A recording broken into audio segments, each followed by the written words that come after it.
نرحب فيكم جميعا.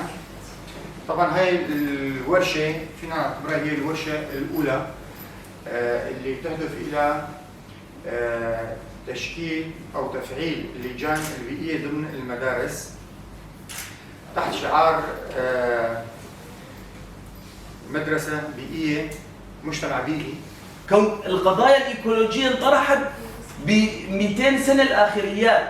ليش؟ 200 سنة الآخريات كون شافوا أضرار كثير كبيرة الإنسان عم يقوم فيها نتيجة نشاطاته. هالنشاطات اللي عم يقوم فيها عم يخرب البيئة. هو برنامج تعليمي يعمل تحت إدارة لجنة المدارس البيئية، ويقوم هذا البرنامج بتوجيه كافة فرق عمل الطلاب داخل المدرسة طوال مسيرتهم، والتي تهدف إلى مواصلة تحقيق الأداء المعزز عبر التعزيز وتقديم إطار عمل يمكنهم من تحقيق هذه المبادئ وتطبيقها على أرض الواقع في مختلف مناحي الحياة المدرسية الأساسية. ويتسم هذا البرنامج بالمرونة، وهذا الشيء أهم شيء بإنشاء أي برنامج في ضمن المدارس البيئية.